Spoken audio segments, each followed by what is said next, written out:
Minutos já aqui em nossos estúdios, professor, consultor, psicólogo Hudson Miranda. Professor, boa tarde, prazer mais uma vez recebê-lo em nosso programa. Boa tarde, Roberto, boa tarde a todos os ouvintes da Educadora AM e boa tarde a toda a sua equipe. Sempre com temas interessantes, importantes, e hoje vamos fechar aqui, né?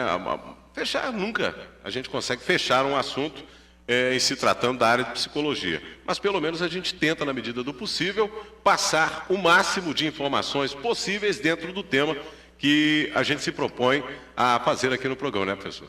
Terminar, não vamos terminar nunca, né? Ah, sim, porque os temas são muito complexos, né, e demandam muita discussão, mas o nosso objetivo aqui é despertar nos ouvintes, na população, o desejo e a responsabilidade de discutir os temas com serenidade, com responsabilidade, com tranquilidade que eles requerem, né? Professor, são 4h22. Na semana passada, a gente, na última discussão, na última colocação que o professor fez sobre o assunto diversidade sexual, a gente falava sobre famílias, ou pais, ou mães, que levavam seus filhos que eles achavam que seriam diferentes porque tinham uma voz mais suave, ou que tinha um trejeito diferente, e de repente vinha a discriminação, vamos levar porque esse menino está doente.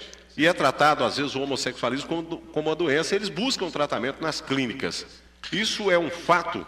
É um fato porque, na realidade, a homossexualidade, houve uma época na história, uma história bem recente, que a homossexualidade tinha a denominação de homossexualismo, né?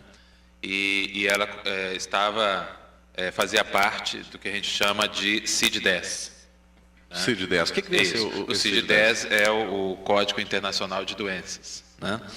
E depois, né, os pesquisadores chegaram à conclusão óbvia, né, que depois de muito estudo, de muito debate, de muitas discussões, de que não fazia sentido da CID-10 ter uma denominação dessa natureza para o homossexualismo. Então, ele foi retirado do Código Internacional de Doenças, né?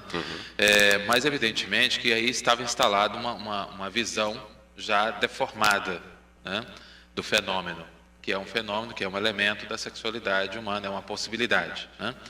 E retirar esse elemento do ponto de vista da cultura leva tempo, né? Implementar o preconceito é mais fácil, né?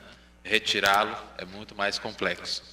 E aí, agora nós temos ainda, pelo choque que provoca, as dificuldades, né?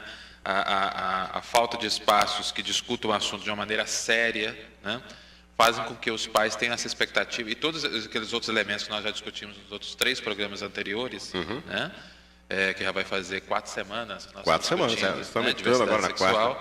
Nós estamos discutindo diversidade sexual com ênfase no fenômeno da homossexualidade, né, e similares. Muito bem. Aí o que acontece? Os pais têm essa expectativa, muitas vezes, de levar o filho para o espaço terapêutico, no sentido de que eles vão alcançar, entre aspas, a cura, né? Mas só que não há essa possibilidade. Vão se tornar heterossexuais porque exatamente. Professor, continua com o raciocínio aí, por gentileza. A Samira está comigo aí ao vivo.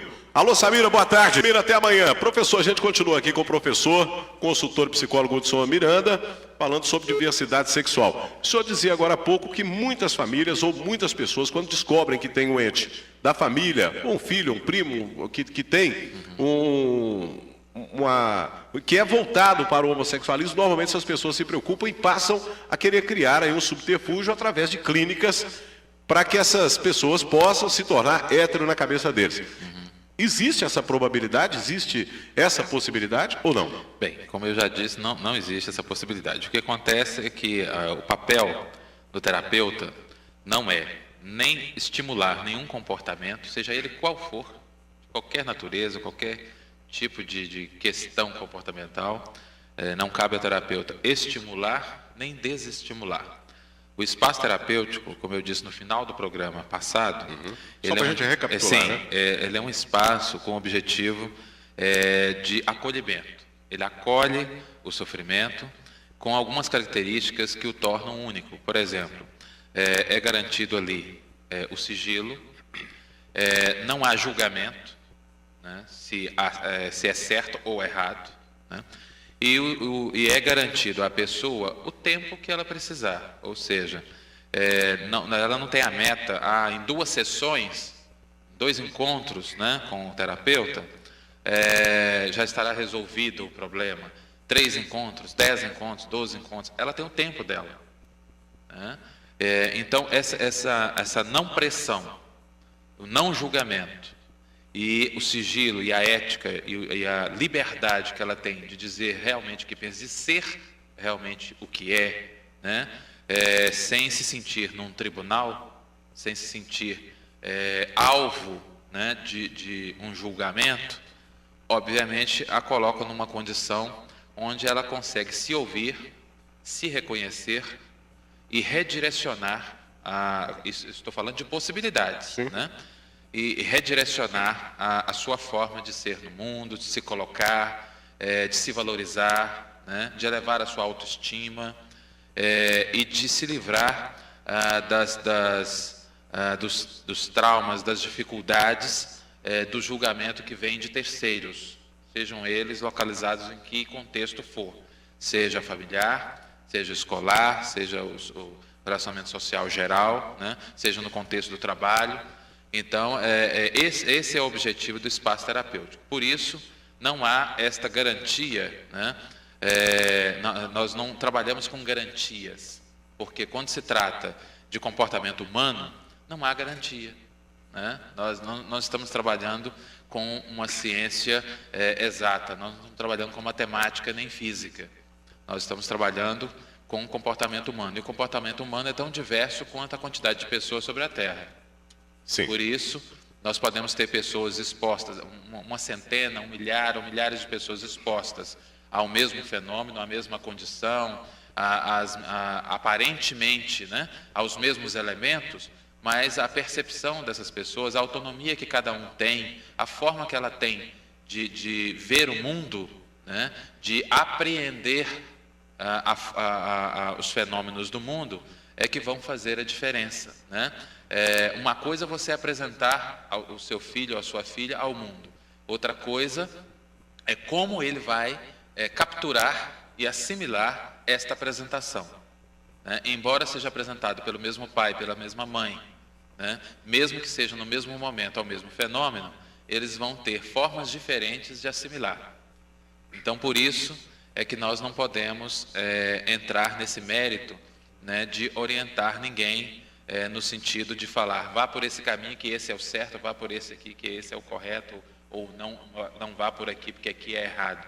Não é esse o nosso papel, né? Mesmo porque o que é muito bom para mim pode não ser para você, e vice-versa. Então, nós estamos ali para assegurar, né, um espaço onde o indivíduo encontre esse caminho através das suas próprias percepções, que ele tenha condições, tenha um espaço onde ele consiga refletir adequadamente sobre as suas condições, as suas dificuldades, suas possibilidades, suas potencialidades, né, que geralmente esses espaços acabam não estando disponíveis, né, no cenário natural de convivência social. Então, por isso que o espaço terapêutico tem essa qualidade ímpar, né?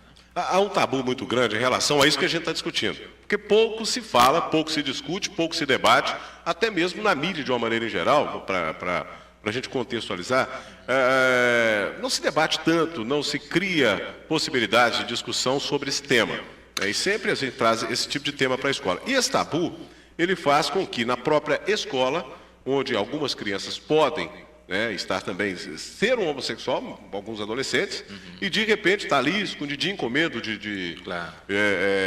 Vamos colocar, do preconceito, com medo da criançada pegar no pé, da garotada pegar no pé, aquela Claro. coisa toda. Falta, dentro desse parâmetro, uma discussão maior também nas escolas sobre o tema, professor? Sim. Ou a escola hoje está mais aberta a esse tipo de discussão? Ou não existe esse tipo de discussão? Existem dois fenômenos, né? Existe realmente escolas, nós não podemos... primeiro, existem alguns tabus em relação ao próprio funcionamento da escola, né? Existem avanços, tanto na escola pública quanto privada, mas os avanços são muito lentos, né? O fato de ser uma escola privada não quer dizer que ela seja, do ponto de vista humano, uma escola moderna e dinâmica, né? Isso não é garantia. Assim como o fato de ser uma escola pública não significa necessariamente que a escola esteja esculhambada. Pode haver ali a reunião de uma equipe que tenha condições de fazer esses tipos de acolhimentos. Em ambos os casos, seja na escola pública ou privada, esses espaços são muito raros, essas condições também são muito raras. E isso não está restrito somente a escolas. Infelizmente, nós temos, inclusive, psicólogos, né, que também têm dificuldade de lidar com a temática, né? Nós temos, além de psicólogos que têm dificuldade, que não deveria ter, né? A partir do momento que você escolhe determinadas profissões, eu acho que você precisa, enquanto cidadão, você precisa investir na despreconceitualização, nos direitos humanos e na capacidade de diálogo com todos, de respeito a todos, né? Mas quando se fala em determinadas profissões, a gente fala em particular de profissões que deveriam assumir o protagonismo dessa defesa, desse acolhimento, né? Dessa mudança de modelo de funcionamento da sociedade, de uma sociedade muito preconceituosa para uma sociedade cada vez menos preconceituosa, mais acolhedora, mais respeitosa, né? E nesse campo nós temos psicólogos que, infelizmente, também são preconceituosos, que são seres humanos, então estamos sujeitos a essa possibilidade, sim, infelizmente, né? Nós temos assistentes sociais que também têm dificuldade com a temática, nós temos educadores, muitos educadores, aí nós estamos falando de escala, né? Se nós pegarmos a escala, é claro que a repercussão de educadores preconceituosos ela é muito mais elevada, né? Mas não seria porque se faz uma vista grossa, por exemplo, a impressão para um professor, normalmente, todos os alunos são héteros, no país não passa a pensar isso, já que não se debate? A sociedade é uma sociedade baseada na heterossexualidade. Sim. Né? Então, isso já é uma dificuldade a mais, porque quando você destoa desta possibilidade, né, cultural da sociedade, então você já tem problemas naturais. E outra coisa que, só dando um exemplo de educadores, eu tenho um caso, por exemplo, de uma escola particular, onde uma criança, um pré-adolescente, apresentava gestuais afeminados, né? Uhum. Uma voz um pouco mais fina, e a diretora, junto com uma das professoras, chamou os pais para comunicar a eles que esse rapaz era homossexual. Só que nada foi apurado, nada foi discutido, né? Nada, não interessa. Né? Mesmo se ele fosse homossexual, não cabia à escola chamar os pais para esta questão, né? Para comunicá-los desse fato. Né? Mas a escola fez isso e como é que a escola deveria agir? Se colocou como algo que a incomodava enquanto instituição. Né? Então, a escola, como é que ela deve agir? A escola deve agir orientando os seus alunos e expondo os seus alunos a possibilidades do diverso. Quando a criança é colocada sobre a perspectiva de acolher, de compreender, de lidar com o diferente, automaticamente ela tem a possibilidade de quando as diferenças se apresentam, ela vai questionar, ela vai lidar, ela vai se relacionar com a diferença, mas ela não vai atacar a diferença, ela não vai tentar eliminar o diferente. Né? Por quê? Porque ela já tem uma cultura interna nas suas referências. Quais são as referências das crianças na escola? Os adultos, os professores, né? Então, a equipe pedagógica. Professor, segura aí o raciocínio, a gente volta, estou com o meu bloco ali em cima, a gente continua falando sobre diversidade, tem mais um bloco ainda aqui. Compromisso social no Vale do Aço. Educadora. A tarde é nossa, tá todo mundo ligado. Roberto Nogueira. Muito bem, 4h41, a gente continua com o professor, consultor e psicólogo de São Miranda, falando sobre diversidade sexual. Eu cortei o raciocínio, o professor pode ficar à vontade. No bloco anterior, nós encerramos dizendo justamente a importância e a repercussão do papel dos educadores, né, na disseminação ou do preconceito, né, ou justamente do acolhimento à diversidade sexual. né? Entre outros temas, obviamente, né? Mas quando nós estamos discutindo diversidade sexual, e aí nós temos outros profissionais, como os operadores de direito também, né? Que garantem o cumprimento da cidadania, dos direitos humanos, né? Eu acho que é importante que eles também tenham uma visão cultural, sociológica, antropológica, psicológica, amplas, né? Para que eles possam realmente exercerem, né? O papel de guardiães da cidadania, né? Adequadamente e de modo irrestrito, né? Porque o direito não tem gênero, né? Não tem gênero, não tem classe social, pelo menos não deve, em tese, ter essas características, né? Ele deve ser irrestrito, deve ser amplo, garantir a defesa. A justiça, né? tem que ser cega. Exatamente, né? Nem sempre o é, mas tem que ser. Pois é. Quando não ele implica, né, numa vigilância da população, porque se constitui numa deformação do próprio direito, né, da própria essência do Que há direito. muitos anos né? ficava por isso mesmo, né, quando acontecia Sim, uma coisa. sim. Hoje as pessoas aprenderam a pedir socorro na imprensa e a coisa Sim. acaba Por vazando isso para todo também é lado. o papel da mídia, né, dos jornalistas, de estudarem os fenômenos, né, de terem uma visão mais clara, para que eles não fiquem à deriva das ondas sociais, das ondas que ocorrem e do senso comum. É preciso que também o jornalista estude para que ele consiga, inclusive, retirar nas suas matérias, né, imprimir nas suas matérias, seja via rádio, via internet, via impressa ou na televisão, né, seja em qualquer veículo, ele consiga promover o debate, né, ele consiga estimular o movimento, ele consiga tocar nos pontos mais delicados, né, e a partir daí estimular a discussão que é saudável, né? E de preferência, quanto mais interdisciplinar, quanto mais diversa for a discussão, quanto mais perspectivas profissionais estiverem envolvidas, mais nós teremos uma visão ampliada do que se trata o fenômeno que está sendo abordado, no caso que a gente está discutindo, a diversidade sexual, né? É preciso que se entenda, né, que ninguém nasce preconceituoso, né? O preconceito ele é uma construção social. Agora, essa arma contra esse preconceito, não seria um pouquinho de boa vontade de buscar o conhecimento do que se trata as coisas para poder ter... Porque normalmente quem tem preconceito é aquela pessoa que não tem conhecimento, às vezes, de um certo tipo de assunto. E as pessoas, às vezes, elas têm como é que eu poderia dizer, uma falsa ideia de que conhecimentos, ele se elabora ou ele se faz presente automaticamente pelo nível de formação ou socioeconômica das pessoas. Isso independe, Isso né? não é verdade, né? O conhecimento ele se dá na medida que as pessoas se interessam pelos assuntos e mergulham, né, de uma maneira despidos de um conceito prévio, nas várias tendências e nas várias formas de abordar aquele tema. Ou seja, eu não posso ler só o que me agrada sobre um tema.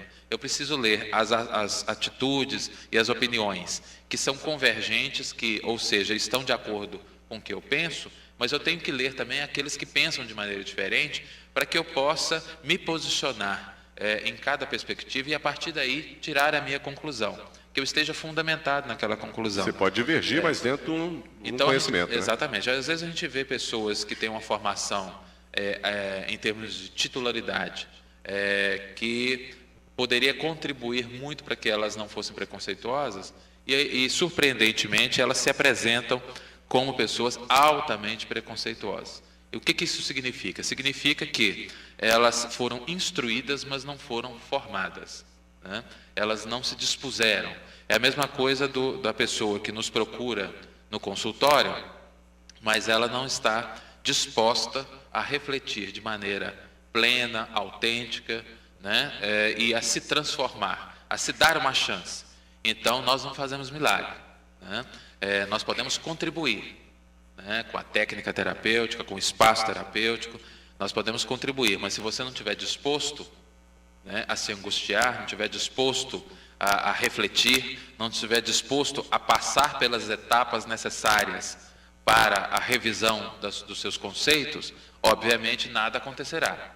A mesma coisa são a questão do conhecimento, né? Você pode ter uma biblioteca com 10 mil volumes em casa e não ter conhecimento de nada, né? Então, e você pode não ter nenhum livro em casa, mas ter o desejo, acompanhado de uma atitude, de ir à biblioteca, né?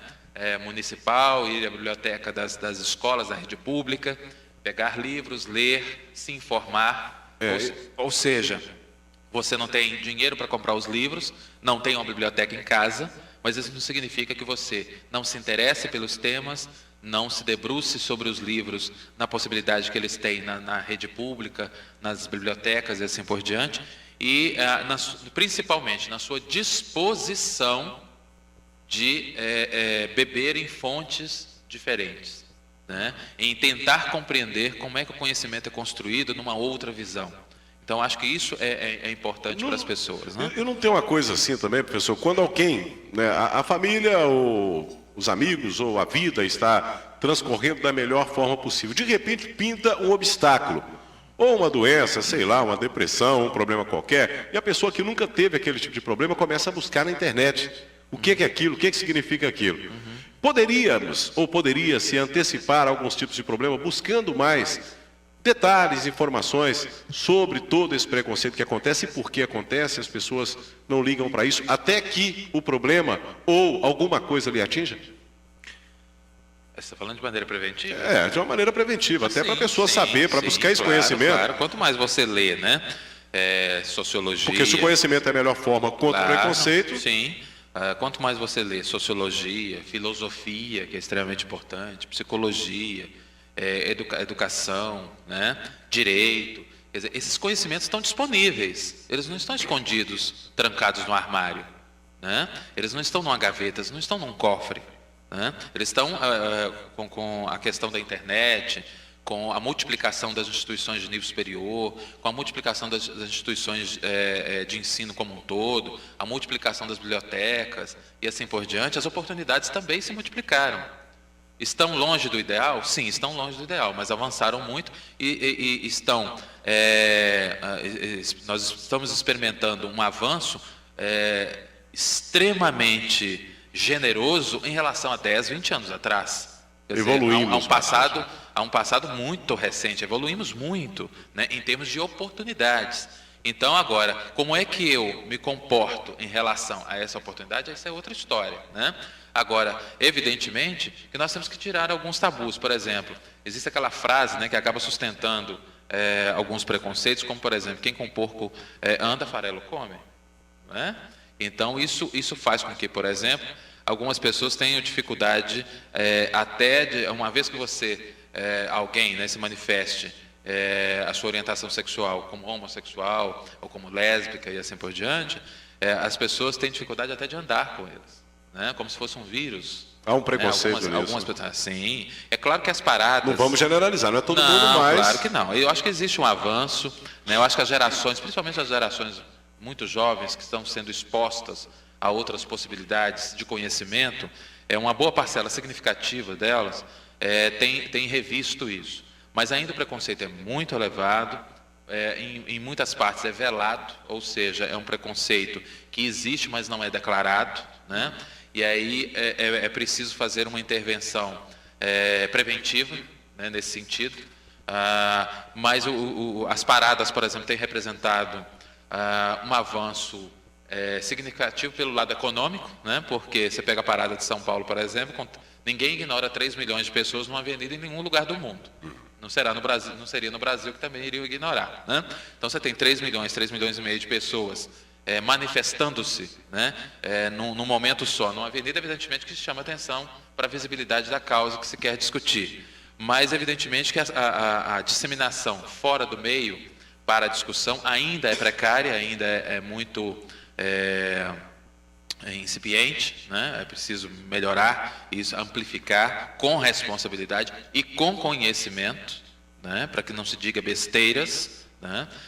E nem se configure nenhuma tendência, nem para o negativo, nem para o positivo, nem para estimular nenhum tipo de comportamento e nem para desestimular. A questão não é essa, a questão é registrar o fenômeno, registrar seja qual for o fenômeno, e tentar compreendê-lo, né? Perfeito. Tentar demonstrar como é que nós lidamos com essa diversidade. Professor, o tempo agora está estourando ali, a gente tempo passa muito rápido, vai ter né? que encerrar o assunto, é um assunto importante. Sim. E infelizmente o tempo passa muito rápido ainda mesmo. falta muita coisa. E a gente teria, provavelmente, vamos voltar no outro programa, acho que vai ser difícil até fecharmos Sim. aqui. Mas para a gente fechar a participação nesse programa de hoje, Sim. possibilidades. A gente fala, quando fala na área da psicologia, possibilidades. Qual a possibilidade de um hétero virar homossexual e qual a possibilidade de um homossexual se transformar em heterossexual, ou não existe isso? Cada um nasce aquilo que nasce, cada um é aquilo que é. Olha, no primeiro programa nós discutimos justamente a combinação de questões na nossa vida, né, em geral, sobre qualquer fenômeno. Eu até pergunto isso, não sei se o professor se lembra, de uma senhora que nos ligou, Sim. dizendo, olha, eu tenho 2 filhos, Sim. são homossexuais, é uma Sim. bagunça, é uma confusão, não sei o quê, e a cabeça dela não estava assimilando isso. Claro. Mas nós discutimos também naquele programa a combinação de alguns fatores, de alguns elementos importantes, como, por exemplo, a questão biológica, a questão social, né? As percepções, quer dizer, não é um fator só, é um conjunto de fatores. Bem, aí nós temos a questão, é possível um heterossexual se transformar em um homossexual e vice-versa? Bem, nós temos sexualidade, ok? Tanto é que nós estamos discutindo diversidade. Exatamente, nós temos sexualidade. Agora, é possível alguém que tem um bom trânsito heterossexual despertar para outras possibilidades? Sim, é possível. E vice-versa. É possível. E vice-versa, né? Existe uma ideia também estranha de que e não vamos confundir aquela ideia assim, então se existe a possibilidade inversa, então o homossexual pode ser ex-homossexual. É uma possibilidade. A questão não é esta. Com possibilidades. A questão é o seguinte, pode haver um trânsito, né? Nós podemos ter homossexuais que não conseguem se relacionar de maneira heterossexual, ou seja, não têm interesse no sexo oposto, né? Isso vale para homossexuais masculinos e femininos, ou seja, as lésbicas também. Como eu posso ter, né, heterossexuais, como eu tenho heterossexuais que não têm relações homossexuais. Né? Ok. Então eu posso ter também homossexuais que têm, de ambos os sexos, que têm um bom trânsito e que têm desejo em relação ao sexo oposto, também é possível. É o que se chama, muitas vezes, né, Se discute muito isso dentro das clínicas de Sim, há uma psicologia hoje. controvérsia muito forte a respeito disso. E a discussão há existe. divergências, tá certo? De profissionais que não consideram essa possibilidade, tá certo? E no próximo programa nós podemos até conversar melhor sobre essa questão. Tá certo. Porque Hoje isso gera muita confusão em relação, inclusive, a homens casados, a noivos, mulheres também casadas e noivas, que têm esse trânsito e aí isso gera divergência e discussões. Gera muito... Professor, o programa está terminando. Logo mais, lá na TV Uni, a gente vai estar falando sobre aquela palmadinha na criança, que agora é proibida. A lei antipalmada, né? A lei não pode. Se der uma palmada na criança agora, né? Antigamente, deixa eu mandar um abraço para minha mãe, Dona Geralda, que já me deu muita palmada, viu, Dona Geralda? Um abraço carinhoso aí. abraço. Beijão de coração. Vamos falar disso então no programa hoje. Agora é crime, né? Se der uma palmadinha, mesmo que seja uma palmadinha de lé para chamar a atenção da criança, nós vamos falar disso lá na TV Vamos hoje falar às na TV, como é 7 que horas é com essa o Telejornal do Vale. Estamos encerrando aqui o nosso programa desta quarta-feira, agradecendo a você pelo carinho da audiência. Obrigado, professor, consultor Hudson Miranda. Semana que vem estaremos aí voltando terminando de Aí sim nós vamos discutir fechar o esse assunto, que nós vamos falar dos os 7 direitos pecados. humanos, né? Os direitos humanos, né? Logo que a gente discutir esta questão ainda da diversidade sexual sob a ótica dos direitos humanos, que é extremamente importante, nós entraremos finalmente nos 7 pecados capitais. Beleza, é um tema bacana também. Tô indo embora, obrigado a você pelo carinho, obrigado a Deus por mais um dia de trabalho. Obrigadão aí, viu, seu Rodrigo Barros. Amanhã você vem sozinho? Então você traz o Thiago na moto, falou? Obrigado ao Thiago Teodoro também pela competência na mesa de som, Rodrigo Barros, minha equipe de trabalho nessa tarde de quarta-feira. E, claro, a você, que se não fosse você não tinha programa, né? Um abraço, que Deus abençoe a cada um. Amanhã a gente se encontra, você aí com o radinho ligado, eu aqui comunicando com você. Porque, seu Rodrigo...